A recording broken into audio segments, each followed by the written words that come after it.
All right, Jim Beebe here with Unbreakable Athletics. We're going to talk a little bit about deloading. A number of the athletes heard me ranting and raving about it this weekend. Let's talk a little bit more, especially since Icebreaker is coming up on Saturday. So deload. I got my notes here. How much, when, how long. We're going to go through all that, but first let's talk about intensity, because intensity equals results, right? 4 different ways we can be intense. 1, maximizing the weight. Lifting heavier and heavier weight makes it more intense. If it's a speed day, the weight's going to be less, but are we moving the weight as fast as possible? So if it's a bench press, are we moving the weight as fast as possible? That would be intense. Or it could be reps in the repetition method. Can you do 15 squats with a kettlebell at 53 pounds? Then how many reps can we do? 15, 18, 25, 55 reps. If you max out the reps, that also is intense. Then comes the resting piece. Can you max out with a 5-minute break in between sets? For sure. Can you max out as well with 30-second break in between sets? Not nearly as much. So that takes the intensity piece way up by taking out the breaks, or taking a conditioning piece and making it super long.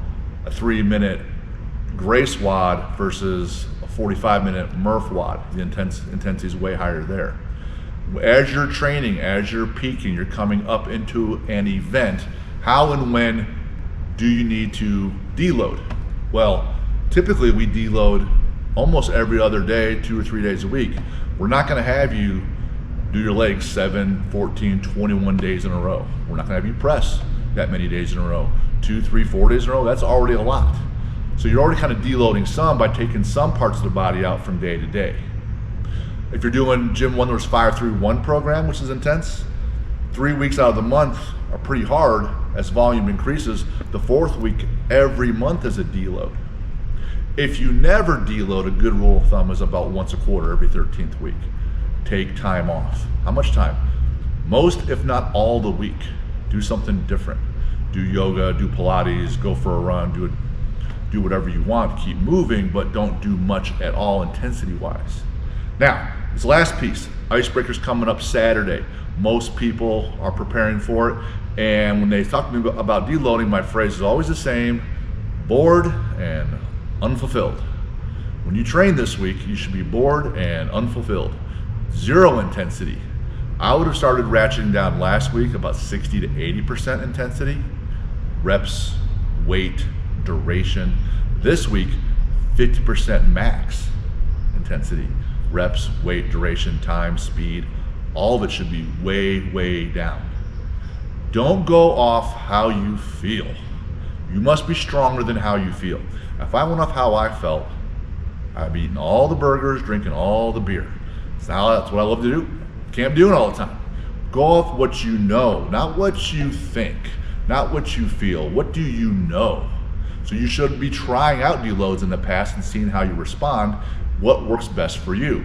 You might need more of a deload when you're older and less when you're younger. You might need more when you've been working out harder, less when you haven't been working out that hard. So the answer is always going to be it depends. You're not necessarily focusing on resting your muscles so much, where that is still important and critical. You're trying to rest your nervous system. Let it recover. Calm it down. More meditation, more long walks, listen to not aggressive music, more stretching, more just blood flow. 50% maxes this week at most, okay? You're resting your nervous system so that on Saturday, by the time you come in here, you're chomping at the bit. Your nervous system's ready to go. It's ready to fight in this workout. It's ready to push. Because all the times you practice the WODs, they matter, but it won't be like Saturday. Your friends are there, your coaches are there, there's other people there, your family's watching. Your intensity is going to be way higher on all the WODs. All the WODs at maximum intensity is going to blast you. And if you're going to do that, which you already signed up to do, you need to be as rested as possible going into it.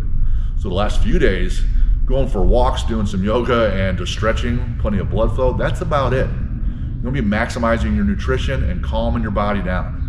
Storing up those glycogen stores going right into Saturday, okay? Not big, heavy protein meals the night before that are heavy and hard to digest. When you deload, you're doing it so you can maximize performance.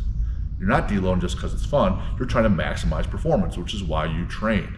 Otherwise, you're mindlessly exercising. That's not training. All right, we're a little bit better than that, so let's be better than that. Thanks, have a good one. See you soon.